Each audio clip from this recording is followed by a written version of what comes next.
Bismillahirrahmanirrahim. Assalamualaikum warahmatullahi wabarakatuh. Ya, baiklah. Pada kesempatan hari ini kita akan lanjutkan pembahasan terkait dengan instrumental analysis dengan menggunakan mass spectrometry. Nah, beberapa pertemuan sebelumnya kita sudah membahas tentang spektrofotometri UV vis, kemudian atomic absorption spektroskopi, kemudian NMR spektroskopi, infrared spektrofotometri. Nah, semua instrumen tersebut saling mendukung, yang mana tujuannya untuk menganalisis suatu senyawa, mulai dari analisis kualitatif, kuantitatif, dan hingga penentuan struktur suatu senyawa. Nah, pada kesempatan hari ini kita masuk ke pembahasan terkait dengan mass spectrometry. Nah, sesuai dengan namanya, maka mass spectrometry ini bertujuan atau digunakan untuk menentukan massa jenis senyawa yang dianalisis. Baiklah, langsung saja kita masuk ke materi. Saya share screen.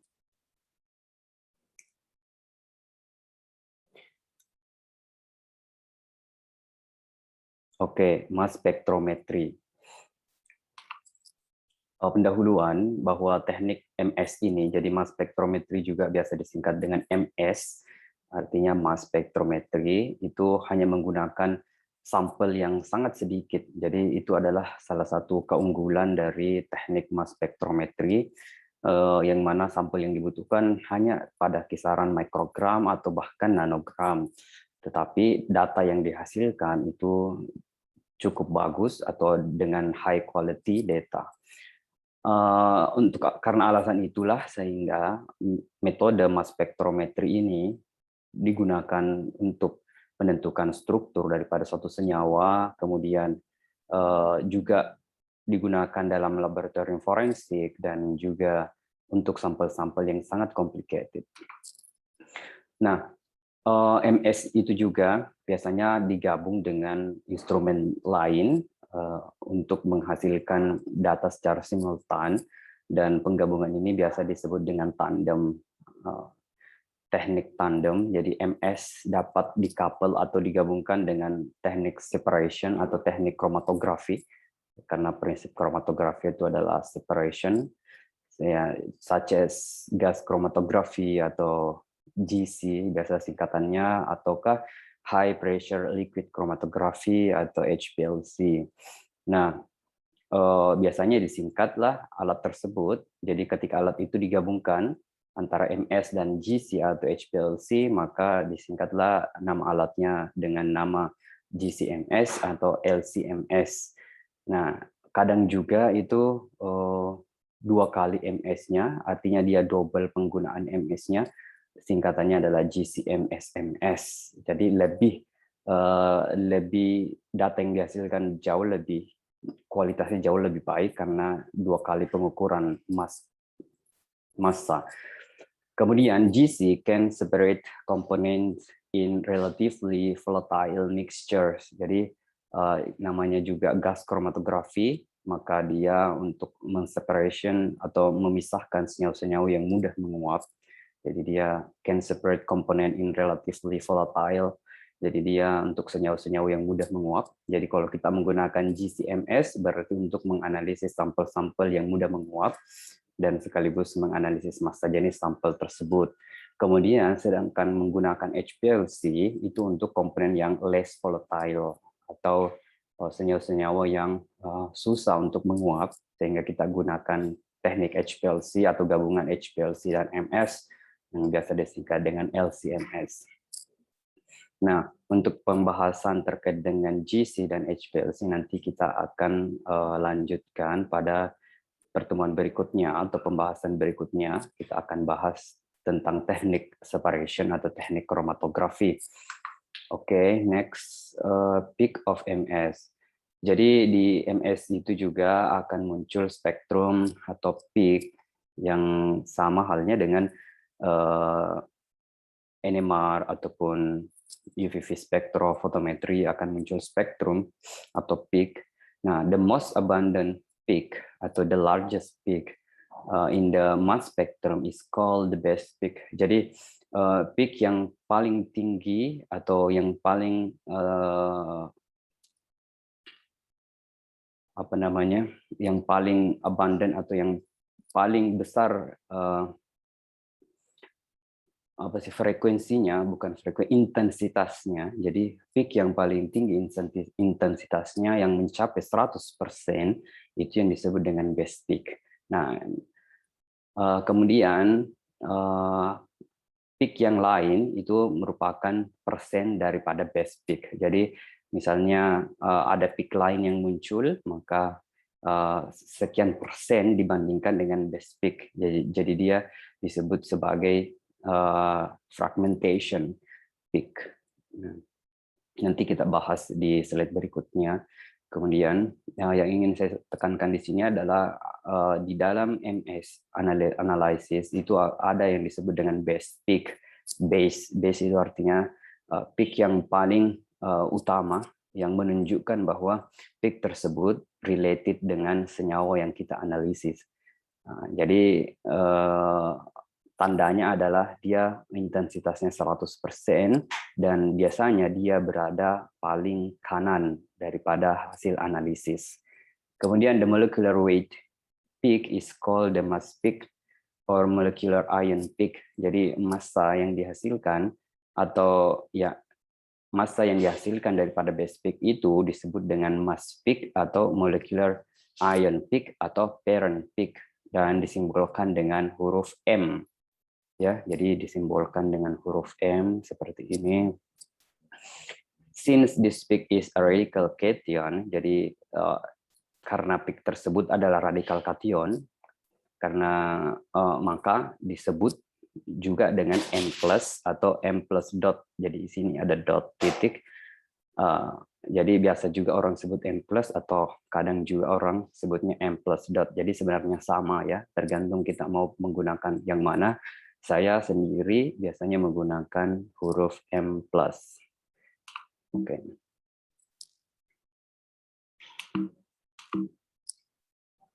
Nah, kita masuk ke prinsip-prinsip kerja daripada mass spektrometri. Yang pertama adalah menghasilkan berkas sinar kation dari SAT. Jadi mass spektrometri itu pada dasarnya membentuk sinar kation. Jadi SAT yang dianalisis itu akan diproses sedemikian rupa sehingga menghasilkan sinar kation. Kemudian menghasilkan berkas kation menjadi bentuk spektrum massa. Jadi dari kation yang terbentuk dari sampel yang dianalisis itu ditransformasikan sehingga dia membentuk spektrum massa yang juga biasa disingkat dengan M per Z. Kemudian selanjutnya adalah mendeteksi dan mencatat nilai massa relatif atau M per Z dan kelimpahan isotopnya berapa persen atau intensitasnya. Jadi kelimpahan isotop atau juga disebut dengan persentase intensitas. Seperti tadi di slide sebelumnya, base peak itu kelimpahan isotopnya atau intensitasnya itu 100%.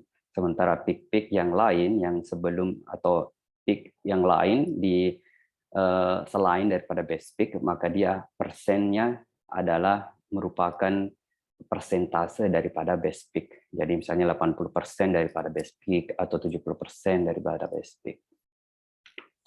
Nah, ini adalah skema sederhana tentang mekanisme penggunaan alat mass spektrometri. Nah, yang pertama adalah sampel tersebut divaporize atau dia diuapkan dengan menggunakan suhu tertentu. Biasanya menggunakan suhu antara mulai dari 0 derajat sampai bahkan ada yang sampai 600 atau 800 derajat Celcius. Jadi pemilihan suhunya itu nanti tergantung daripada stabilitas sampel yang kita analisis. Untuk senyawa-senyawa yang mudah menguap atau kurang stabil, maka kita cukup menggunakan suhu 150 derajat atau maksimal 300 derajat Celcius. Selanjutnya, setelah diuapkan, maka akan mengalami ionisasi, kemudian untuk pembentukan kation di sini. Kemudian dari pembentukan kation tersebut ada proses akselerasi untuk menuju ke alat elektromagnet dan mengalami deflection atau pembelokan. Dari pembelokan untuk memilih kation berkas kation yang dari hasil proses ionisasi tersebut, kemudian akan dideteksi oleh detektor, kemudian menuju amplifier, dan terbentuklah spektrum yang dicatat oleh alat recorder. Nah, kita bahas yang pertama adalah tahap ionisasi. Nah, atom diionisasi dengan mengambil satu atau lebih elektron dari atom tersebut supaya terbentuk ion positif. Nah, ini juga berlaku untuk unsur-unsur yang biasanya membentuk ion-ion negatif, sebagai contoh klor, atau unsur yang tidak pernah membentuk ion, sebagai contoh argon. Nah, jadi proses ionisasi ini yang ingin saya sampaikan bahwa diharapkan terbentuk ion positif atau kation. Namun untuk senyawa-senyawa yang tidak bisa membentuk ion positif seperti klor ataupun argon, maka dia pun akan mengalami proses ionisasi dengan membentuk ion negatif. Nah, jadi nanti hasil analisisnya atau spektrum yang terbentuk kita analisis sebagai M-. Jadi dia bukan M+, tapi dia adalah M-. Kemudian spektrometer massa ini selalu bekerja hanya dengan ion positif. Nah, itu adalah proses tahap deionisasi. Nah, kemudian yang kedua adalah tahap percepatan, nah akselerasi. Ion tersebut dipercepat supaya semuanya mempunyai kinetik yang sama. Ion-ion positif yang ditolak dari ionisasi tersebut akan melewati 3 celah, di mana celah terakhir itu bermuatan 0, sementara celah yang berada di tengah mempunyai voltase menengah. Semua ion-ion tersebut dipercepat sampai menjadi sinar yang sangat terfokus. Jadi kita bisa katakan bahwa pada tahap ini adalah tahap penyamaan voltase atau pemilihan voltase daripada ion-ion yang telah terbentuk sebelumnya, sehingga dia akan terfokus yang mana yang menjadi kation atau ion positif yang related dengan senyawa yang dianalisis. Selanjutnya adalah tahap pembelokan. Ion molekuler atau ion pecahan dan ion radikal pecahan dipisahkan oleh pembelokan. Jadi ini untuk memisahkan berkas kation yang terbentuk tersebut. Besarnya pembelokannya juga itu tergantung pada besar muatan positif ion tersebut. Dengan kata lain, semakin banyak elektron yang diambil pada tahap pertama, maka semakin besar muatan ion tersebut, sehingga pembelokan yang terjadi akan semakin besar. Nah, yang menjadi poin di sini adalah tahap pembelokan adalah untuk memisahkan muatan-muatan positif ion yang terbentuk dari proses ionisasi sebelum yang tahap pertama tadi, ya. Jadi dia merupakan tahapan pemisahan pecahan-pecahan berkas kation yang terbentuk. Nah, kemudian tahap keempat adalah pendeteksian. Sinar-sinar ion yang melintas dalam mesin tersebut dideteksi secara elektrik. Ketika sebuah ion menubruk kotak logam, maka ion tersebut akan dinetralisasi oleh elektron yang pindah dari logam ke ion. Hal ini akan menimbulkan ruang antara elektron-elektron yang ada di dalam logam tersebut, dan elektron yang berada dalam kabel akan mengisi ruang tersebut. Aliran elektron di dalam kabel itu dideteksi sebagai arus listrik yang bisa diperkuat dan dicatat. Semakin banyak ion yang datang, maka semakin besar arus listrik yang timbul.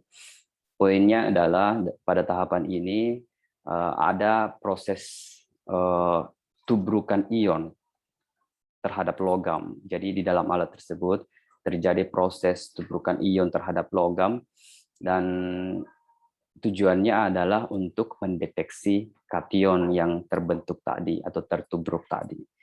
Nah, cukup itu saja sebagai kesimpulan untuk tahap pendeteksian. Jadi ion-ion yang tertubruk pada logam akan dideteksi oleh alat. Nah, dan pada akhirnya setelah terdeteksi, spektrum yang muncul seperti ini.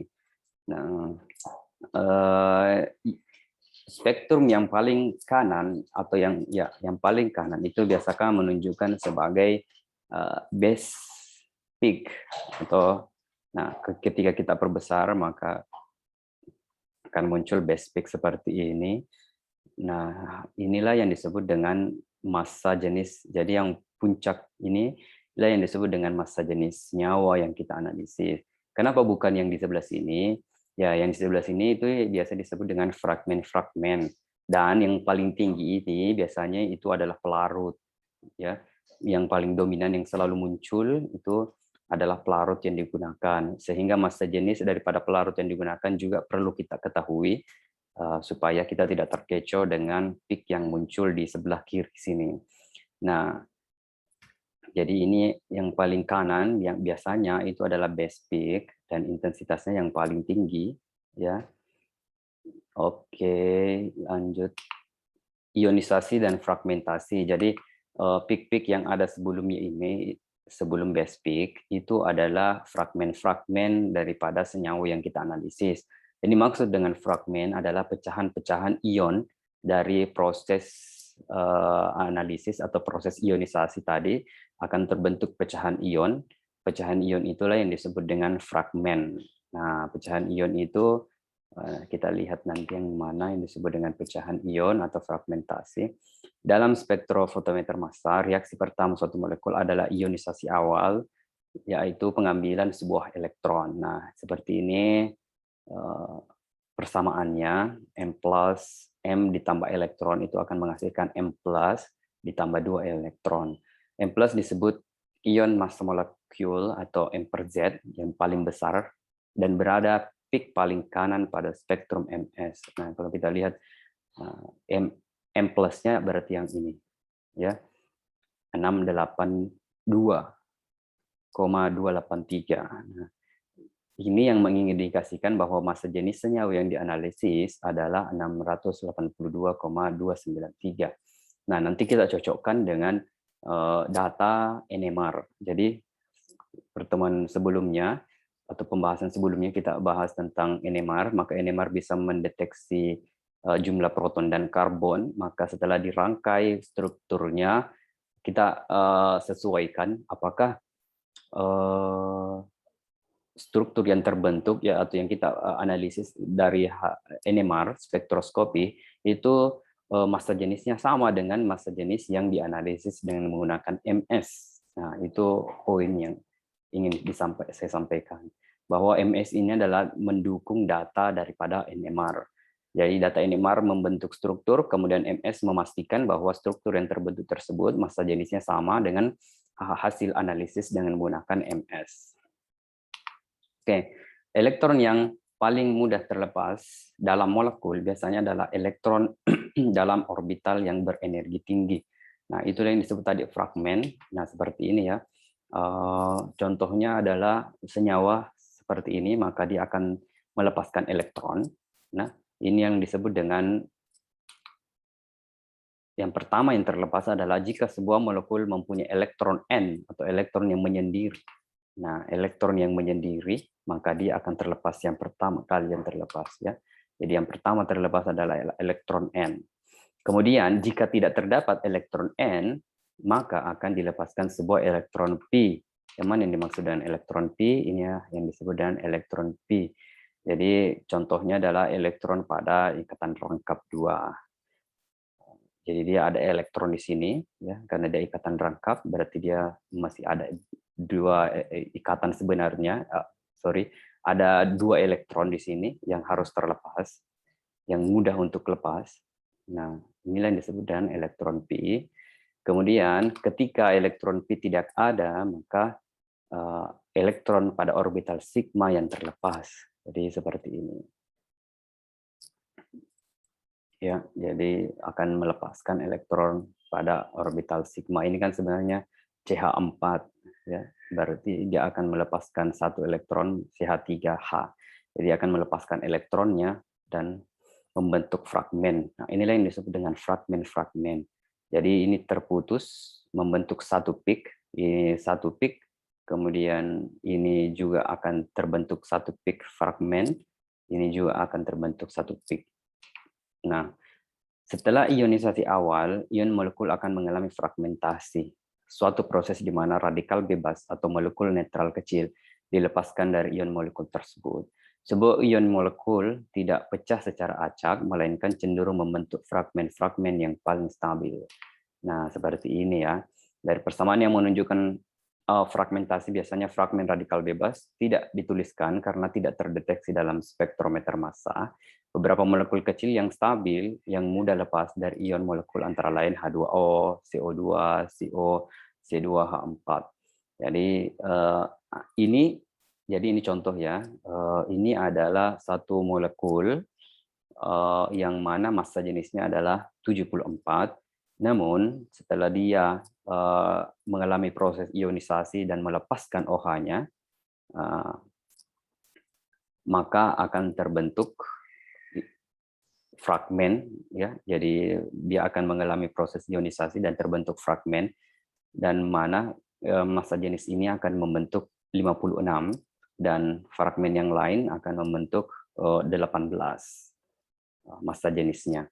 Jadi nanti akan terbentuk beberapa peak, atau sederhananya ini dia akan membentuk dua puncak yang saling bersinergi, atau fragmen-fragmen yang jadi base peak-nya tetap adalah yang ini. Nanti akan terbentuk base peak yang paling tinggi, kemudian ada fragmen ini, peak yang tersendiri, kemudian ada fragmen juga untuk H2O. Namun H2O itu tidak akan terdeteksi karena dia akan stabil ya, dan tidak bisa dideteksi dengan menggunakan MS. Tetapi yang terdeteksi adalah fragmennya. Nah, ketika kita mendeteksi yang ini dengan massa jenis 56, maka kita bisa pahami bahwa ini merupakan fragmen karena dia kehilangan 18, massa jenis 18 yang merupakan massa jenis H2O itu sendiri. Nah, yang selanjutnya adalah efek percabangan. Percabangan dalam suatu rantai hidrokarbon itu menghasilkan fragmentasi yang terjadi terutama pada cabang karena radikal ion sekunder dan karbokation sekunder lebih stabil daripada bentuk primer. Sebagai contoh, ion molekul metil propana menghasilkan terutama kation isotropil dan radikal metil. Nah, jadi seperti ini dia akan terpecah juga membentuk fragmen ya, sehingga terbentuk seperti ini, ada dua. Jadi akan terbentuk dua peak atau dua fragmen pada alat MS. Kemudian efek heteroatom. Nah, ini juga karena dia heteroatom, dia akan terpecah, metil akan terpecah, kemudian etil pun akan terpecah di sini. Ya. Jadi akan terbentuk beberapa fragmen juga. 1, 2. Nah, massa jenis sebenarnya adalah 87, namun setelah mengalami ionisasi dan fragmentasi, maka akan terbentuk massa jenis 58 dan 72. Ya. Dan kemudian ini penjelasan tentang fragmentasi ya. Jadi di alat MS tetap akan mendeteksi yang MS yang M/Z 87, namun juga mendeteksi M/Z 58 dan 72. Jadi di dalam peak-nya nanti itu, di spektrumnya nanti ada beberapa peak ya. Jadi base peak-nya adalah 87 yang berada pada di sebelah kanan ujung, kemudian akan terdeteksi juga fragmen-fragmen dengan massa jenis 58 dan 72. Itu penjelasan bahwa peak-peak yang lain itu merupakan fragmen atau pecahan-pecahan ion dari senyawa yang dianalisis. Nah, jika base peak-nya tidak terdeteksi, kadang juga ya base peak tidak terdeteksi, maka kita bisa analisis dari fragmen-fragmen yang terbentuk. Kemudian proses ionisasi atau teknik-teknik ionisasi itu ada beberapa, di mana MS itu dibedakan berdasarkan teknik ionisasinya. Ada yang disebut dengan electron impact (EI), kemudian ada yang disebut dengan chemical ionization (CI), kemudian teknik selanjutnya adalah matrix assisted laser desorption ionization atau MALD, kemudian phase atom bombardment (FAB), kemudian spray method itu electrospray yang paling lazim digunakan yang disingkat dengan ESI, kemudian atomic atmospheric pressure chemical ionization atau disingkat dengan APCI. Saya sendiri yang teknik yang sering saya gunakan pada alat MS yaitu FAB dan ESI. Teknik yang lain belum pernah saya coba. Untuk FAB, fast atom bombardment, ini alatnya lumayan besar dibandingkan dengan ESI, relatif lebih kecil, sensitivitasnya juga jauh lebih tinggi dengan menggunakan FAB, namun penggunaan alat FAB itu lebih rumit dibandingkan menggunakan ESI. Jadi lebih sederhana menggunakan ESI. Kemudian ESI juga kita bisa modifikasi atau kita tambahkan alat, kemudian kita bisa mendeteksi secara real time, sehingga biasa juga disingkat dengan DART. Jadi dia merupakan data real time daripada ESI. Jadi kita bisa modifikasi alatnya sehingga menggunakan alat ESI tetapi menggunakan data real time yang jauh lebih sederhana penggunaan alat dengan menggunakan real time yang biasa disingkat dengan teknik DART, DART plus atau DART minus. Nah, saya ingin menunjukkan video yang terkait dengan MS atau cara penggunaan MS. Namun MS itu sendiri beberapa banyak jenisnya ya. Dan seperti tadi yang saya sampaikan di sini adalah beberapa teknik. Video ini hanya merupakan perwakilan daripada salah satu teknik tersebut. Oke, kita coba saksikan.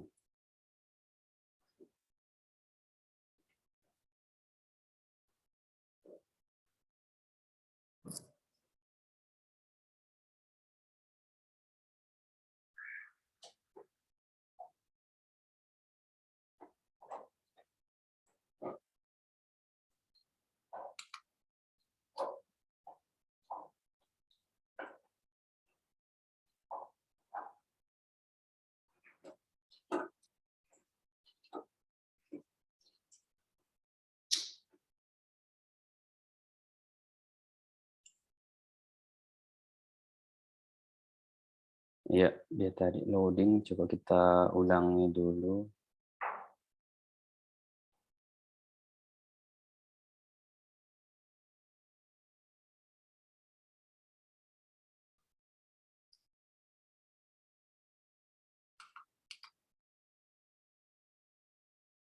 Kita tunggu saja ya.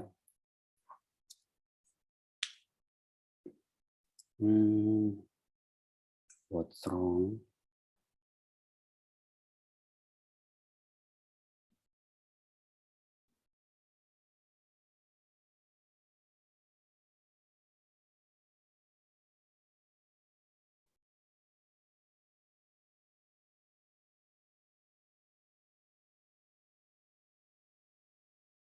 Coba saya tes dulu tanpa di-share.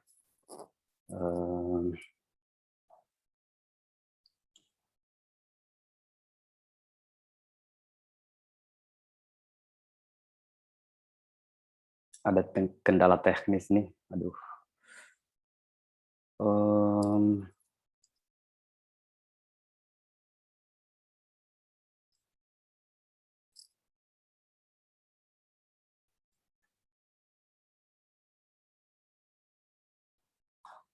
Ya, saya coba keluar dulu dari aplikasi PowerPoint ini.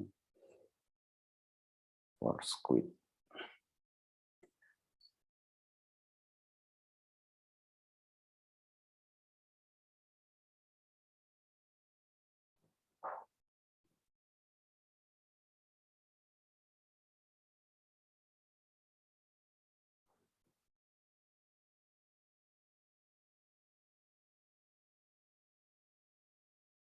Iya. Jadi teman-teman yang bingung nanti kali mungkin ada pertanyaan ya, bisa langsung ditanyakan pada kolom komentar. Ya, ini sudah mau terputar. Saya share screen lagi.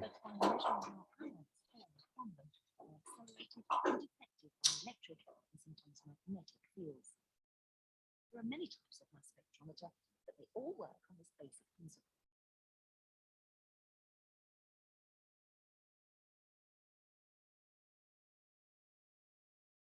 Iya. Kita saksikan bagaimana teknik mass spectrometry. Directly on the balance, but by measuring how ions formed from them are accelerated and deflected by electric and sometimes magnetic fields. There are many types of mass spectrometer, but they all work on this basic principle. This instrument is called a magnetic sector instrument. Sample is introduced here. Positive ions are formed here by bombardment of the sample with a beam of electrons. The ions are then accelerated by an electric field and then deflected in a curve by a further electric field. They then bend through a magnetic field and are further deflected. The ions then enter a detector here. Ya, By jadi varying the electric and magnetic fields, ions of different mass can be made to enter the detector.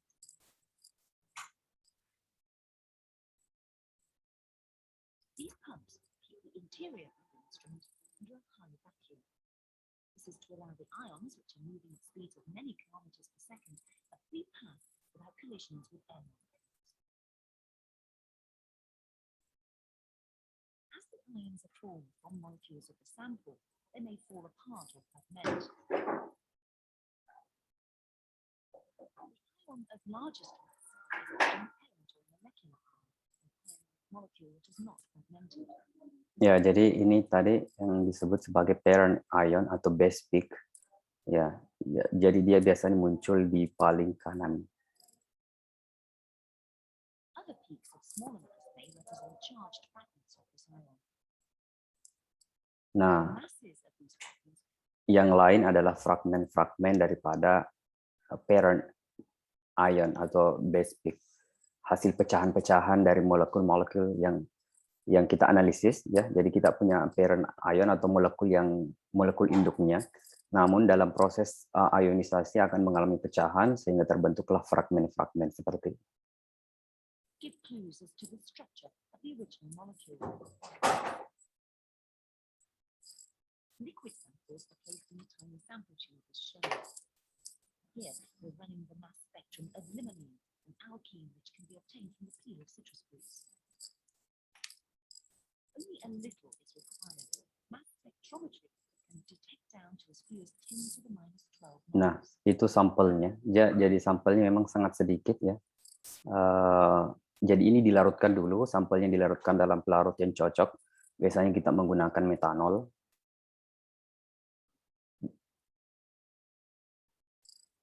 Volatile samples can be run neat.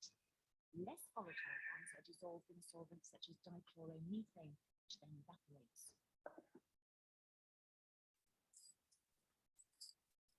The sample tube is placed in this probe, which is then inserted into the instrument via an airlock, so that the vacuum in the instrument is maintained.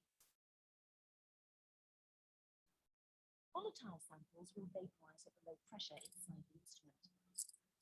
Nah, dia Preheated to vaporize less volatile ones. ya jadi tadi disebutkan bahwa sampel akan volatile sample atau sampel-sampel yang mudah menguap akan lebih mudah untuk dianalisis. Sehingga mengapa juga kita menggunakan pelarut-pelarut organik yang mudah untuk menguap agar bisa membantu sampel yang sukar menguap ya dengan menggunakan pelarut organik. Jadi kita biasanya menggunakan metanol.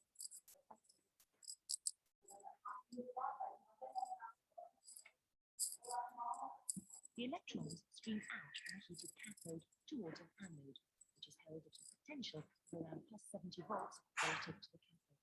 Nah, jadi sini ada proses pemanasan untuk membuat sampelnya menguap. This is the ionization chamber where the positive ions are formed. These are formed when high-energy electrons strike the sample molecules.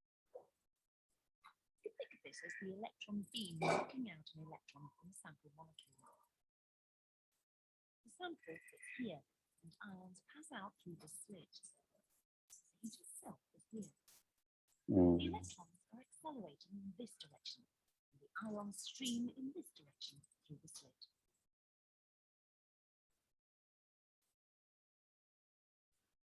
The positive ion beam passes between two charged curved plates, which deflected in a curve so that it enters the area here. The electromagnet produces a vertical magnetic field. This further deflects the beam in an arc of a circle. Emerging from the magnetic field, the beam is deflected again by another set of charged plates, which direct it into the detector.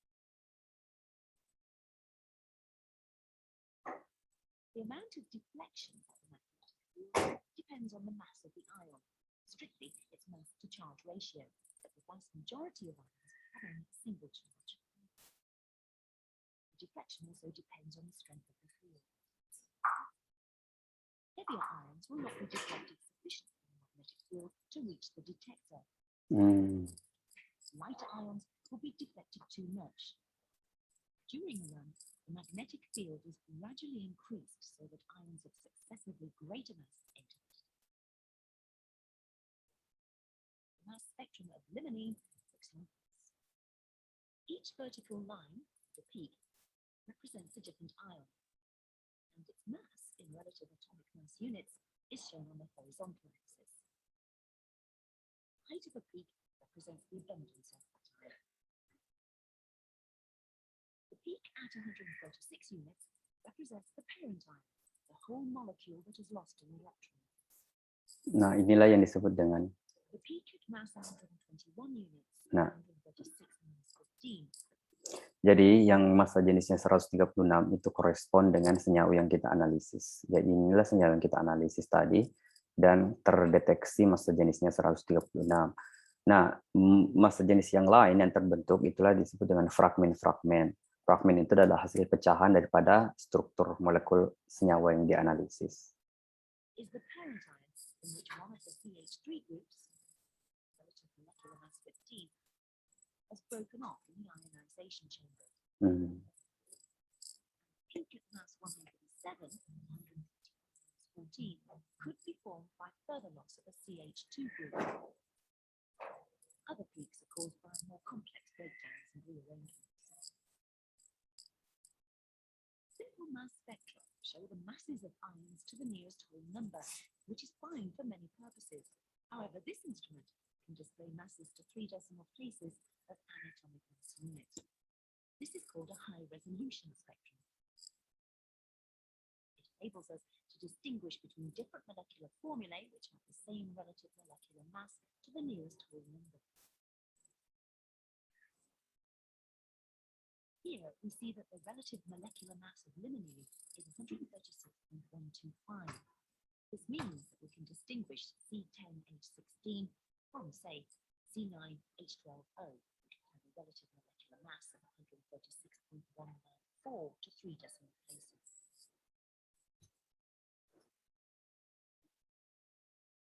Many mass spectrometers are of desktop size. This one takes some samples from a gas chromatography instrument. Ini adalah teknik tandem. The gas chromatography column, which is fed directly into the mass spectrometer. The combined technique is called gas chromatography mass spectrometry, GCMS. GCMS. Ya. This is the column of the gas chromatography. This particular mass spectrometer does not use magnetic deflection of the ions. It uses a complex electric field. However, the principle of forming ions from the sample and separating them according to mass underlies all types of mass spectrometry. This is the gas chromatograph of an impure. Jadi ini adalah gas kromatografi, hasil atau data daripada gas kromatogram. Kromatogram yang terbentuk ini bisa dideteksi massa jenis masing-masing senyawa yang terdeteksi. Di masing-masing peak atau spektrum atau kromatogram yang dihasilkan dari gas kromatografi, ini kan kromatogram namanya, bisa kita analisis massa jenisnya masing-masing. The large peak is limonene, and the others represent impurities.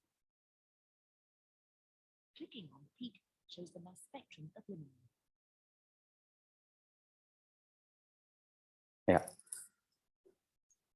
Oke, demikian penjelasan atau video terkait dengan mass spektrometri, kemudian eh,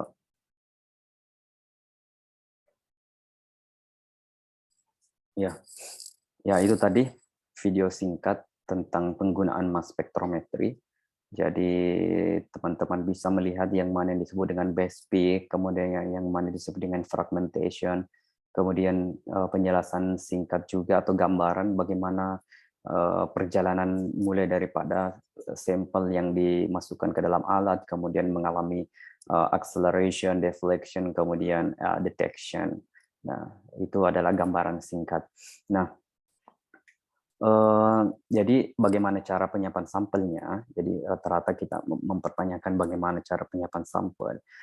Tadi saya sudah singgung juga bahwa untuk menyiapkan sampel pada alat MS, sebelum menggunakan alat MS, kita siapkan sampelnya hanya dengan menggunakan sedikit sampel ya pada ukuran mikrogram atau nanogram, atau kalau secara kasat mata kita bisa ambil pada hanya sedikit saja, mungkin semacam secuil spatula, kemudian kita larutkan dalam pelarut yang sesuai, dan biasanya kita menggunakan pelarut organik. Ya, yang biasanya kita gunakan adalah metanol. Nah, biasanya sampel yang jumlahnya sedikit dilarutkan dalam metanol, maka dia akan terlarut sempurna tanpa ada partikel-partikel. Nah, larutan homogen itulah yang kita masukkan ke dalam alat. Pastikan bahwa sampel itu terlarut sempurna. Jika tidak terlarut sempurna, maka sampel tersebut akan merusak alat, sehingga itulah salah satu alasan mengapa kita menggunakan sejumlah sampel yang kecil, agar proses pelarutannya juga lebih mudah. Karena dengan menggunakan sedikit sampel saja itu sudah bisa mendeteksi senyawa dengan menggunakan alat MS. Baiklah, demikian penjelasan singkat terkait dengan materi mass spektrometri. Jika ada pertanyaan, silahkan masukkan atau tulis pada kolom komentar. Semoga dapat dipahami, dan hal-hal yang tidak dipahami akan saya jelaskan pada video berikutnya atau video selanjutnya. Ya, demikian. Lebih dan kurangnya mohon dimaafkan. Billahi taufiq wal hidayah. Wassalamualaikum warahmatullahi wabarakatuh.